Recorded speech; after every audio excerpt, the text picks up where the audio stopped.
আসসালামু আলাইকুম। ফ্রেশ পাসপোর্টে আইসল্যান্ড ভিজিটর ভিসা কিভাবে অ্যাপ্রুভাল পাবেন, আজকের ভিডিওর আলোচ্য বিষয় হচ্ছে এটা।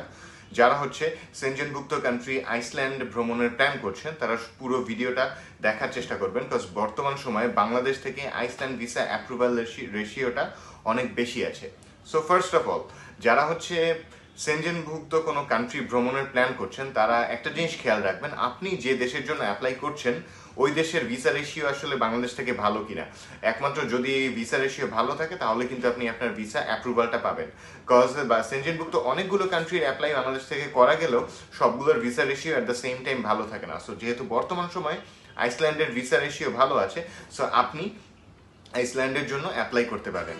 এখন ব্যাপার হচ্ছে, যেহেতু আইসল্যান্ডে ফ্রেশ পাসপোর্টে ভিসা পাওয়ার সম্ভাবনা আসলে কতটুকু, ব্যাপারটা হচ্ছে ইটস নট লাইক যে আপনি অ্যাপ্লাই করলেন ফ্রেশ পাসপোর্ট নিয়ে আপনাকে ভিসা দিয়ে দিবে, ব্যাপারটা কখনোই এরকম নয়। আমরা প্রিভিয়াসলি ফ্রেশ পাসপোর্টে আইসল্যান্ডের ভিজিটর ভিসা অ্যাপ্রুভাল পেয়েছি, এজন্য এই জিনিসটা আপনাদের সাথে শেয়ার করা যে আপনি যদি আপনার প্রোফাইলটা ভিসা অফিসারের কাছে সঠিক ওয়েতে রিপ্রেজেন্ট করতে পারেন তাহলে কিন্তু আপনার ভিসা হওয়ার সম্ভাবনা অনেক বেশি থাকবে। এখন ব্যাপার হচ্ছে এখানে কতগুলো বিষয়ের প্রতি খেয়াল রাখতে হবে। যেমন প্রথমেই আপনার পারপাস অফ ট্রাভেলটা কি, আপনি কেন আইসল্যান্ড বেছে নিয়েছেন সেনজেন ভ্রমণের জন্য। সো এই জিনিসটা এক্সপ্লেইন করতে হবে, এটা এক একজনের ক্ষেত্রে এক্সপ্লেনেশনটা এক এক রকম। সো আপনি এই এক্সপ্লেনেশনটা প্রপারলি দেওয়ার চেষ্টা করবেন, বিকজ আপনি যদি আপনার এক্সপ্লেনেশন দিয়ে স্যাটিসফাই করতে পারেন ভিসা অফিসারকে, একমাত্র তখনই আপনার ভিসা অ্যাপ্রুভালটা আসবে, আদারওয়াইজ আপনি কিন্তু কখনোই ভিসা অ্যাপ্রুভালটা পাবেন না। এর পাশাপাশি আপনার ফাইন্যান্সিয়াল ডকুমেন্টসগুলো খুবই কেয়ারফুলি সাবমিট করতে হবে, বিকজ যেহেতু আপনার ট্রাভেল হিস্ট্রি নেই, তারপর আপনি অ্যাজ আ ট্যুরিস্ট অ্যাপ্লাই করেছেন, সো অবশ্যই তারা ধরে নিবে যে আপনি তাদের দেশে গেলে আর ফেরত আসবেন না।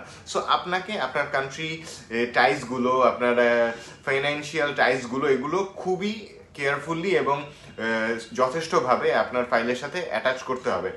যেমন আপনি ব্যাংকে ভালো একটা অ্যামাউন্ট দেখাতে হবে, আপনি যে প্রফেশনালি অ্যাক্টিভ আছেন সেই জিনিসটা প্রুভ করতে হবে, ইভেন আপনার ফ্যামিলি বন্ডিংটা কীরকম, আপনি সোশ্যালি অ্যাক্টিভ আছেন কিনা, এই জিনিসগুলো গুছিয়ে সুন্দর করে রিপ্রেজেন্ট করতে হবে। এবং এর পাশাপাশি এর সাথে যত সাপোর্টিং ডকুমেন্টস দেওয়া যায় সবগুলো আপনাকে সাবমিট করতে হবে। কেবলমাত্র তখনই আপনি আপনার আইসল্যান্ডের ভিসাটা অ্যাপ্রুভাল পেতে পারেন ফ্রেশ পাসপোর্টে। আর যাদের ট্রাভেল হিস্ট্রি আছে তারা তো একটু কম কেয়ারফুল থাকলে অনেক সময় ভিসাগুলো হয়ে যায়, বাট আপনারা যারা ফ্রেশ পাসপোর্টে ভিসা নিতে যাচ্ছেন তারা কিন্তু কখনোই সেই সুযোগটা পাবেন না।